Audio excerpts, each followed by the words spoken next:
શ્રાવણના ત્રીજા સોમવાર અને રક્ષાબંધનના સંયોગ પર સોમનાથમાં શ્રદ્ધાળુઓનો ભક્તિ સમુદ્ર છલકાયો।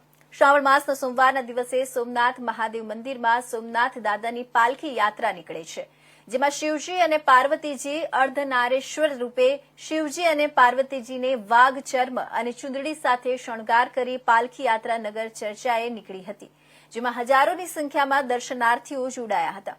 સાથે શિવજીનું અને પાર્વતીજીનું અલૌકિક રૂપ જોઈ દર્શનાર્થીઓ પણ સાક્ષાત શિવજી પોતે દર્શન આપી રહ્યા હોય તેવી અનુભૂતિ કરી રહ્યા છે। શ્રાવણનો ત્રીજો સોમવાર પૂર્ણિમા રક્ષાબંધનનો સુભગ સમન્વય થતા શ્રી સોમનાથ તીર્થમાં ભાવિકોનો મહાસાગર એકઠો થયો હતો। વહેલી સવારે 4 વાગ્યાથી મંદિરના દ્વારા ભક્તો માટે ખુલ્લા મુકાયા હતા, ત્યારે કતારબદ્ધ ભાવિકો સોમનાથ દાદાના દર્શન પ્રાપ્ત કરી ધન્ય થયા હતા। સોમનાથ મહાદેવને સવારનો શૃંગારમાં રાખડીઓનો ઉપયોગ કરીને મહાદેવને અલંકૃત કરાયા હતા અને સમગ્ર વિશ્વની રક્ષાની કામના કરવામાં આવી હતી।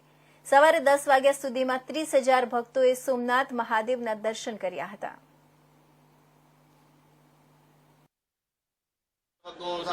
પવિત્ર શ્રાવણ માસનો ત્રીજો સોમવાર પૂર્ણિમા રક્ષાબંધનના આ પવિત્ર દિવસે શ્રી સોમનાથ મહાદેવના દર્શન માટે અત્યાર સુધીમાં 25 થી 30,000 યાત્રાળુઓ અને ભાવિકોએ દર્શનનો લાભ લીધો છે।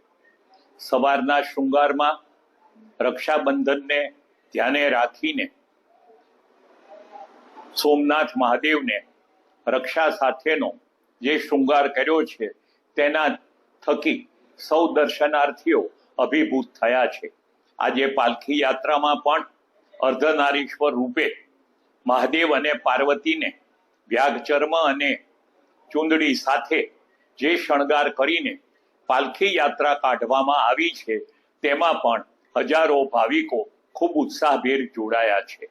આજે પૂર્ણિમા હોવાથી પૂર્ણચંદ્રની કળા અને સોમનાથ માટે તો ચંદ્ર તેના આદ્ય સ્થાપક છે તેવા સાયમ શૃંગારના દર્શન પણ કરીને લોકો ખૂબ ધન્યતા અનુભવશે તેમાં મને શંકા નથી।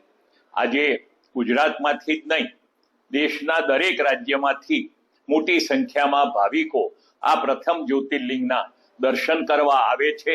અહીંની સુચારુ વ્યવસ્થા, સલામતી અને તમામ પ્રકારની સુવિધા લોકોને પસંદ પડે છે। પ્રસાદીની માંગ તો ખૂબ વધારે રહે છે। એ જ રીતે ધજા પૂજા હોય કે સોમેશ્વરની પૂજા હોય, યજ્ઞ હોય કે મહામૃત્યુંજયનો યજ્ઞ હોય, દરેક પ્રકારના ધાર્મિક વિધિ વિધાન માટે લોકોમાં અકલ્પ્ય ઉત્સાહ છે। તેનાથી સોમનાથ ટ્રસ્ટના ટ્રસ્ટીઓ, કર્મચારીઓ, અધિકારીઓ સૌને એ વાતનો સંતોષ છે કે કરોડો લોકોની આસ્થાને એક સાકાર કરવા માટે અમે નિમિત્ત માત્ર બન્યા છીએ। ભગવાન સોમનાથ સૌને સુખી રાખે એવી મંગળ પ્રાર્થના।